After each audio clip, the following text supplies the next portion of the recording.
Hello everyone, welcome back na naman tayo mga idol sa aking YouTube channel, Bagong Pilipinas, Old Queen TV.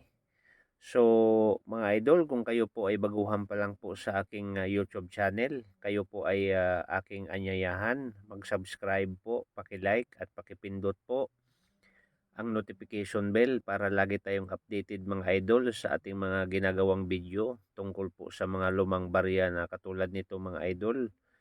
So mga idol, ang ating topic po ngayon ay tungkol sa bariyang ito nung 1994D Washington Quarter Dollar po ito mga idol, error. So yan po ang ating alamin mga idol, kung itong barya ba ito ay mayroon ng halaga ngayon sa market, sa bintahan po o sa online.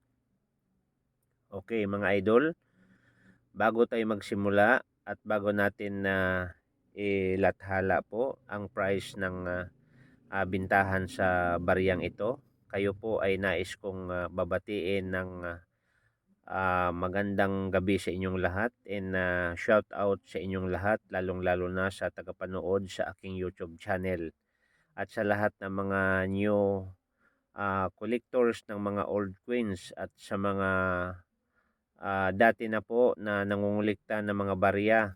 Thank you so much po sa panonood ninyo sa aking YouTube channel. Sana po huwag kayong magsawa sa pagsubaybay sa ating YouTube channel para malaman po natin, baka po kayo ay may barya po na kasing ganito mga idol. So mga idol, ang ating usapan ngayon ay ito po, itong barya na to mga idol na double die o error, no? Para malaman po natin, no? Medyo mataas po ang kanyang value sa bariyang ito. Okay, so mga idol, let's go na tayo at pag-uusapan na natin kung magkaano po ang price ng queens na ito. So makikita natin mga idol, ang ating queens ay quarter dollar. Nakalagay po sa taas ay United States of America. Nakalagay po dyan in God we trust. Makikita po nyo yan mga idol, at ang kanyang date po makikita nyo is 1994. Okay mga idol, ang ating barya ay error po ito dahil po ang kanyang 1994 ay ang 9 po ay putol, no? Yan po, no?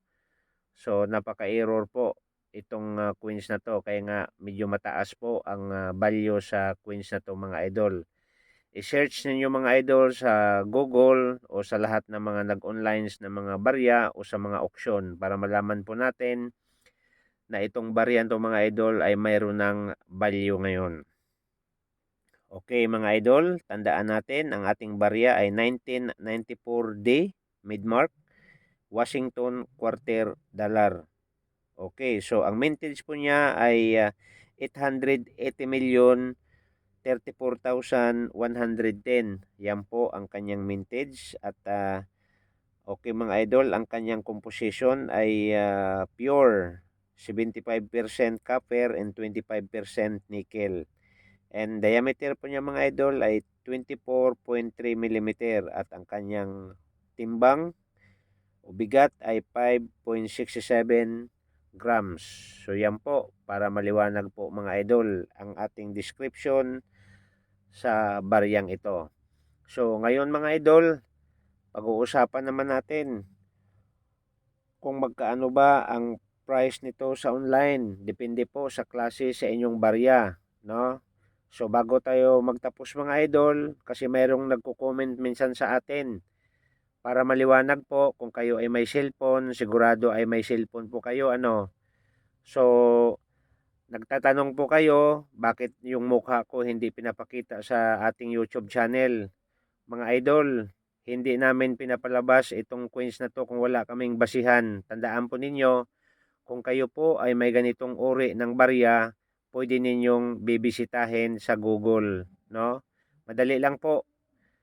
Punta lang kayo sa Google, hanapin nyo ang type ng coins ninyo at hanapin nyo kung magkano talaga ang halaga nito para uh, maganda po ang ating dating, no? Kasi may mga tao na mahina ang pag-uunawa no? Baka raw niloloko lang sila.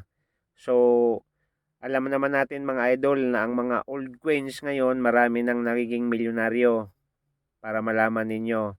So, ito pong coins na 'to mga idol, mataas na po ang kanyang value. Baka mayroon po kayo diyan nakakalat kung saan-saan, i-check ninyo at pwede ninyong itago, no? Kasi darating ang panahon na itong coins na 'to ay tataas po ang kanyang halaga. Okay, so pupunta na tayo mga idol ha sa price, sa tamang price sa onlines nito, sa bintahan o sa auction, no? Okay, so ito po ay binibili sa online. Ang bintahan po nila ay mayroong $200, $100, $45 and $500. Maliwanag po ha.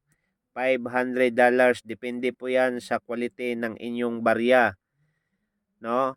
At doon po sa auction, nagbabase po tayo, mayroon pong ino-auction po nito. Malaki po ang halaga, baka magduda naman po tayo, no? So, na-auction po siya sa record, no? So, June 24, 2018, na-auction siya ng $1,500 sa MS 66, no? Grade. Depende po kung magandang klase ng barya po natin. So, kung ang 1,500 po mga idol, kung i-times mo sa dollars po is nasa 81,000 po ang halaga nito bawat isa. Kung ang barya po natin ay double die o error.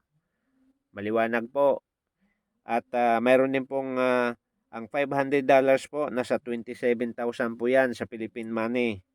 And ang $200 nasa 10,800 po yan. So medyo malaki na po yan mga idol.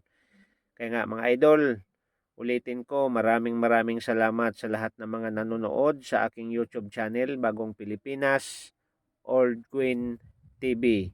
So sana mga idol, huwag tayong magsawa at suportahan ninyo ang aking YouTube channel at sana mayroon tayong naunawaan o mayroon tayong nakikita na mga lumang barya na sa kapanahonan ay hindi na natin ginagamit mga idol. So maraming salamat and welcome. God bless po sa inyong lahat. See you the next video.